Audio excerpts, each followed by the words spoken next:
أعوذ بالله من الشيطان الرجيم بسم الله الرحمن الرحيم الحمد لله رب العالمين ولا حول ولا قوة إلا بالله العلي العظيم والصلاة والسلام على أشرف الأنبياء والمرسلين وعلى آله وصحبه أجمعين ونشهد أن لا إله إلا الله وحده لا شريك له ونشهد أن سيدنا مولانا محمدا عبده ورسوله.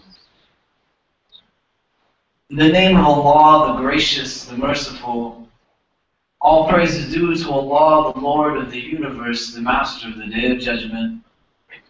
I bear witness and testimony to the oneness of Allah, to His magnificence, His omnipotence, His might, His glory, to His being the creator and sustainer of all things, the giver of life, the guider of hearts, the master of the Day of Judgment. And I bear witness to the fact that Muhammad ibn Abdullah sallallahu alayhi wa sallam is His servant and final messenger. May the peace and blessings of Allah be upon him and upon all those who choose to tread His path until the last day. It is said that during the time of Imam Shafi, rahimahullah, there was a governor by the name of Musa ibn Isa. And this governor, he was recently married, and as he was sitting with his wife, after they had just been married, they were speaking to each other as newlyweds would speak, and they were going back and forth in romantic exchanges. And in the night time, the moon is shining down upon them, and he says to his wife that you are so beautiful. You are so beautiful, you are so beautiful that your beauty exceeds even this moon that is shining upon us. If you are not more beautiful than this moon, then I am divorced from you. The wife, hearing what her husband has said, becomes conscious in a different way. And do you know what you have just said to me? That you have set the condition that if my beauty does not exceed the beauty of this moon, then you and I are no longer wed. And so he goes now to scholar upon scholar, trying to gain an understanding. Am I in fact divorced from my wife from this statement that has come out of my mouth? And one after the other says, yes, you are. And when he comes to Imam Shafi, rahimahullah, and he puts forth the question, the answer that he gets is different, and Imam Shafi says that, no, you are not. And the rest say that, why are you simply just giving him the answer that he is looking for? Why are you giving him that which you know is contrary to what is actually what he needs to be hearing? Imam Shafi, rahimahullah, he says that I am not wrong. That this woman's beauty, in fact, exceeds the beauty of this moon. Because Allah Azza wa Jalla, He tells us in the Quran, لَقَدْ خَلَقْنَا الْإِنسَانَ فِي أَحْسَنِ تَقْوِيمٍ, that we have created man in the best of forms. We have created man in the most beautiful of forms, the most excellent of forms. And that means that the form that we were created in exceeds beauty of any of the rest of Allah's creation. Be it the star, the sun, the moon that is shining down upon us in the sky every night. The beauty that is there is not subjective. Allah has said that you have been created in the best of forms. And as we get into our discussion of this understanding of beauty, we would want to explore for ourselves that what does it really mean? That when you and I are in a society that puts so much emphasis on the form, that puts so much emphasis on the external, it puts so much emphasis on the material. It tells us that we need to be able to dress a certain way and have certain possessions, and we need to be able to conform to certain norms in order for us to be able to be accepted. In contrast, where Allah Azza wa Jalla tells us that we were made most beautiful, that is the fitrah upon which we have been created. And when His beloved sallallahu alayhi wa sallam tells us that God does not look at your forms or your possessions, but He looks at your hearts and your deeds. What is it that actually makes us beautiful? In the way that this verse is telling us is the beauty by which we were created for. What is it that actually sets us aside from the superficial understandings of what beauty really entails? What is it that goes beyond simply the satisfaction of our lower nafs, our carnal desires, that we can say it's an issue of semantics, you can call it whatever words you want, but beauty is not moving beyond simple attraction, and that attraction is not beyond simply the attraction of the physical.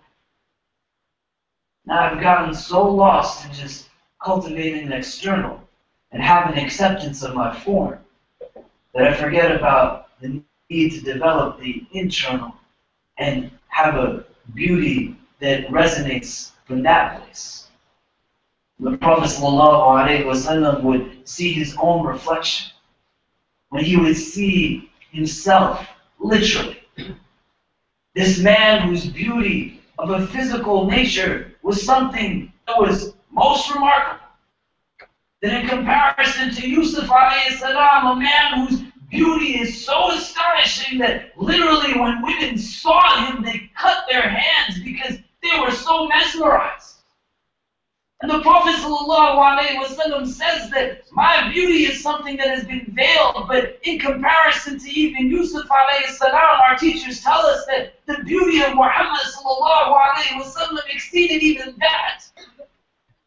And when he would see his own reflection, when he would see his own image, when he would see himself, the dua that he would make is, Ya Allah, make my inner being as beautiful as if you had made my outer. It was not simply just to be in pursuit of the form and the shell, but more so it was what existed within and what will transcend this world.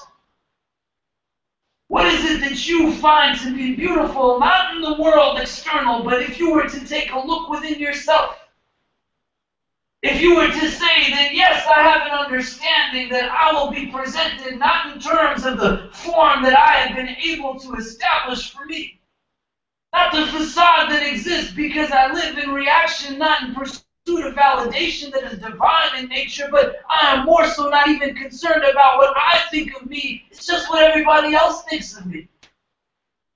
And in pursuit of just satisfying the external, it has become to the detriment and the cost of the internal.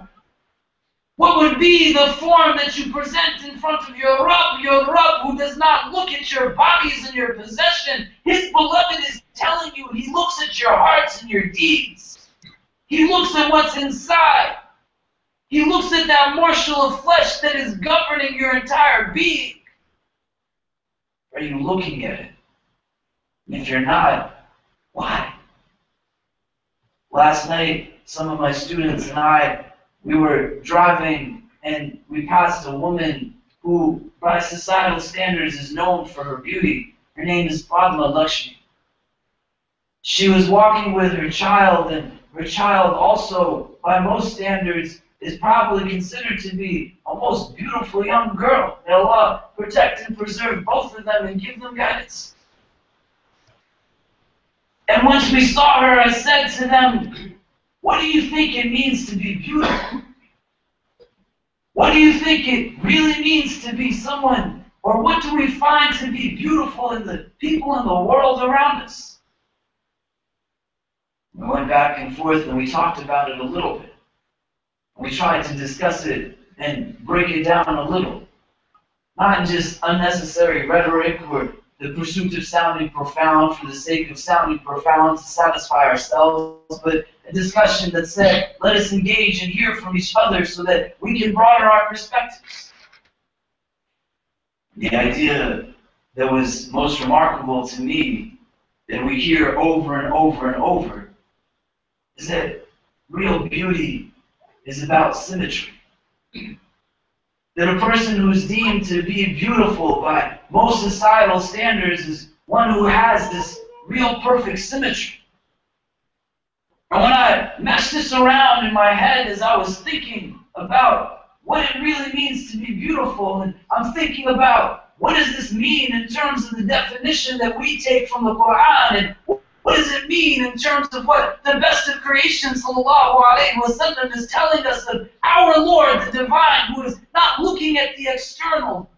He is not looking at the form. He is not looking at the material, the possessions that we have kind of accumulated over the years. But He is looking at our hearts and He is looking at our deeds. How does this symmetry fall in there? In Surah Al-Baqarah, Allah Azza wa Jalla gives us the answer when He tells us that we have been made as a middle nation. And the symmetry that we have to focus upon is not one that says, do my ears line up with each other, or my eyes in the same place, or have I trimmed myself up in a way that all of the lines that I'm shaving into my beard are things that match up on both sides. But the symmetry of the one who travels and traverses the middle path is one that understands the balance not simply in terms of the physical and the external, but a balance that necessitates an understanding of this world and how it bleeds and puts us into a place in the next. A balance that understands the feeding of our external needs to also be complemented with a feeding of our internal. Is that we will be attracted to can't simply exist only in form. But it has to be something that goes deeper than that.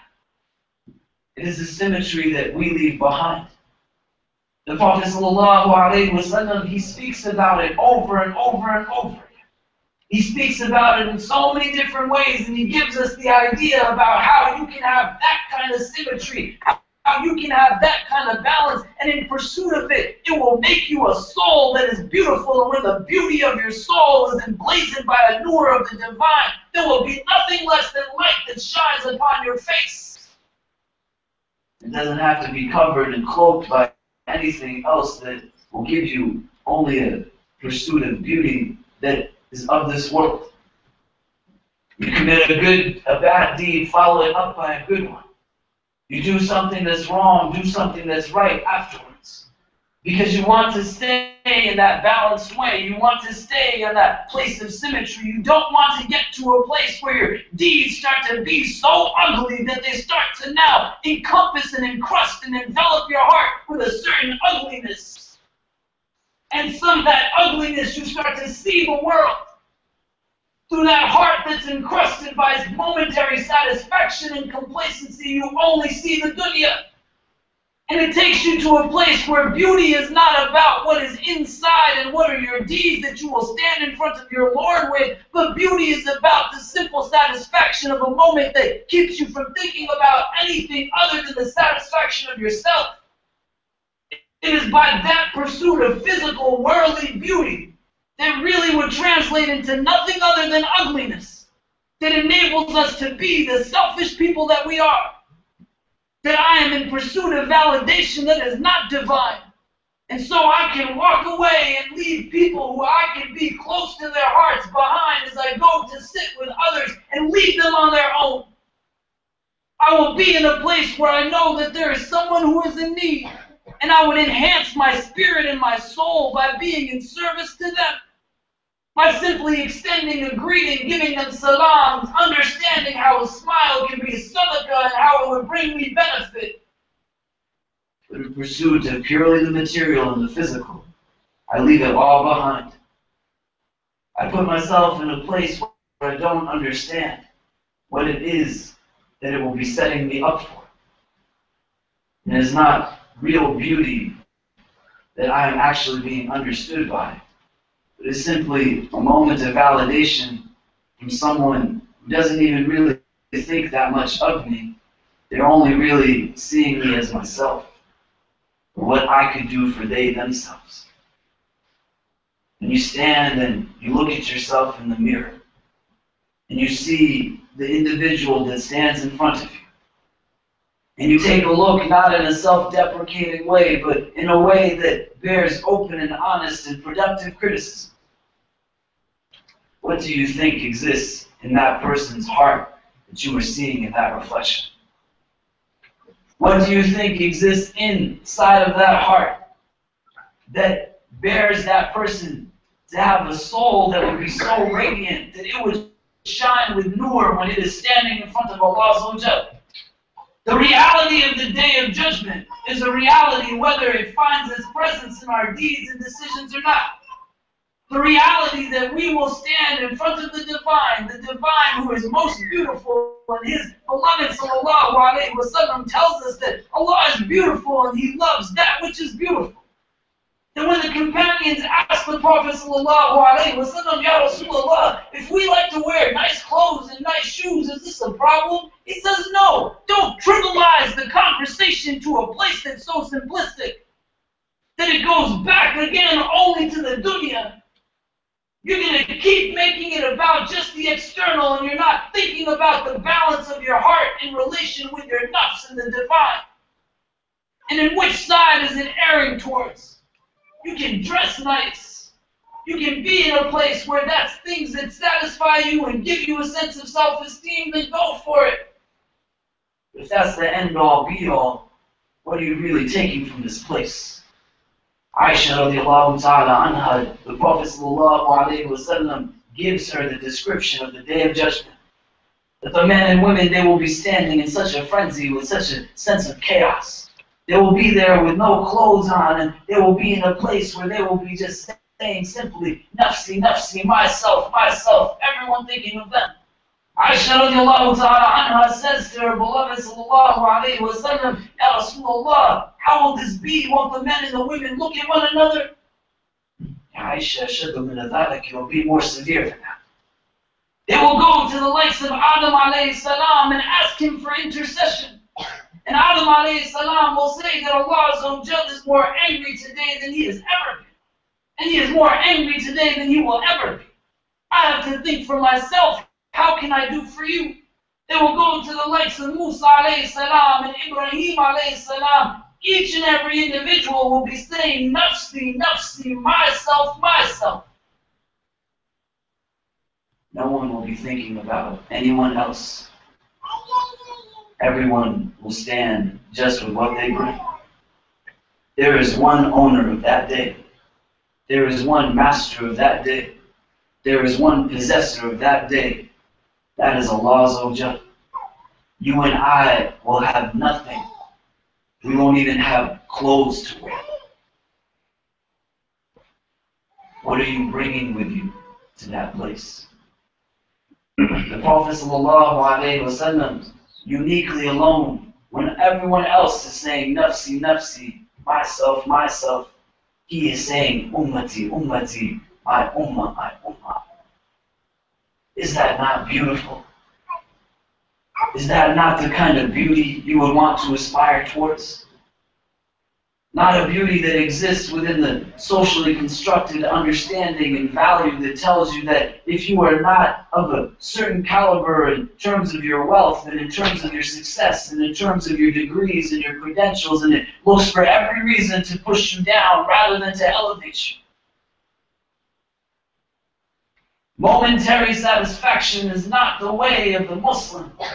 You want to have contentment, and you are being told by the best of creation, sallallahu alayhi wasallam, and you have to really believe in his words for it to really penetrate the inside. God will not look at your form. He will not look at your possessions. He will simply look at your heart and at your deeds. What are you bringing to the table? What are you bringing when the scales are there? If the pursuit of that balance and that middle way is not your pursuit, if you are in a place where it is not aligned towards that end goal, you will get out of this world what you put into it. And if you live simply for this and not for the next, what are you setting yourself up for?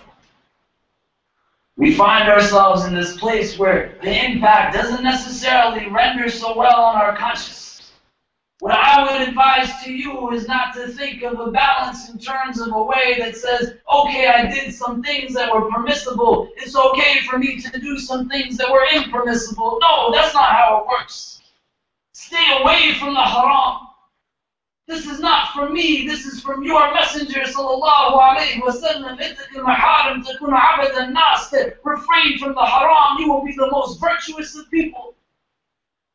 And the idea is not to confine yourself again to a simplistic rhetoric that says, look at the life that is being given to me, it is so restrictive. But you yield to an idea that understands that God is not putting you in a place that will give you anything less than the best beyond this world. And for your own benefit, you don't have to give in to things that make no sense. So what if you amounted a ton of wealth if it came from an ill-gotten means, and what is it going to do for you? When you stand in front of the divine and you say that I had to step over these people and make their lives terrible and ensure that they were not getting anything that was their right to have so that I could have something that was not even for my heart satisfaction, it was just for my nafs. Is there beauty there? Is there real beauty in the ability to be able to unleash rage and anger and just proclaim your authority and your dominion over people who are less strong and powerful than you? To scream and hit and strike and beat. There's beauty there. Is there beauty in what you utilize the minutes of the hours and the days of the weeks of the months that you are blessed to live up until this point? You ask yourself, would you be able to stand and say, here is the deed by which you let me into your Jannah, Ya Rabb? Where is the beauty? Where is the balance? If you look purely to the external and simply to the form, you get your validation from somebody who makes you feel as if because you have a different sense of attractiveness to them, but their attractiveness to you is not really based off of the you that is you, but it is only the shell that you are presenting to them. What is that really being based upon? What is that really being built upon? We have created man in the most beautiful of forms. Realize that potential. Let that be your end goal. Understand that the pursuit of the world is not the pursuit that will render that kind of beauty. The pursuit of a world beyond this one is one that will enable and allow for us to be able to reach that maqam, that station that Allah has dedicated for us. Put time into serving those who are around you. Let yourself be in a place where you find yourself in the company of those who bring your spirit up and enable you to reach your potential. Put yourself in a place where you are growing and you are learning, and even if you are getting older and older and the time seems to be getting just shorter and shorter, you let yourself understand that there is always things that you can learn and you can know, and you enable yourself to find even more things that you're able to do that will be most pleasing to your Lord. If you find yourself in a place where satisfaction is coming simply from a possession of things of this world, how will that satisfaction be anything other than short-lived? If you ever went to a place that was haram to go, and again the conversation is without judgment, you went to a place that was haram to go to, a gathering that was not meant to be a gathering that was befitting or becoming of you, whether you are male or female or young or old. Think really critically. Is it something that's carrying you and giving you the motivation to excel in other ventures of your life? That night you spent in that place where people were doing the things that you know that you would want no one to know that you were doing them as well? Did that really help you excel in your exam? Did it really help you in terms of moving forward in this world? Did it help you in terms of your elevation in the next? The impact is not tangible, but it is still there, whether we will accept it or not. This morning, when I was taking a shower, and noticed that the water in the tub was inching its way up and it wasn't draining. And this water is coming out with a real heavy pressure, and it's just going and going up, and it's not letting itself go down as it would normally need to. And so I stopped it, and I looked in the drain, and there was a little piece of plastic, circular, the cover of perhaps a shampoo or soap bottle or something, and it was preventing all of that water from going to the place that it needed to go to. This small, the size of a penny, something that we could crush and tear apart with our hands, minuscule, meaningless. But its blockage disallowed from that heavy water from going to where it needed to go.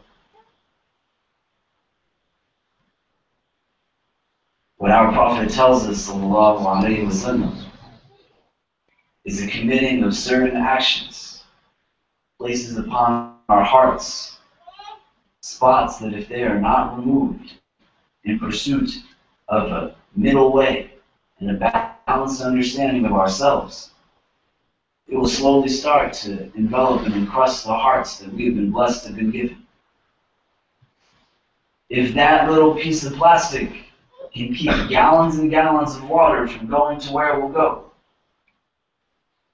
you don't think when you curse at somebody, or your eyes see something that you shouldn't be seeing, or you lie, or you break a promise, or you cheat, or your feet have walked you to a gathering that you weren't supposed to be going to,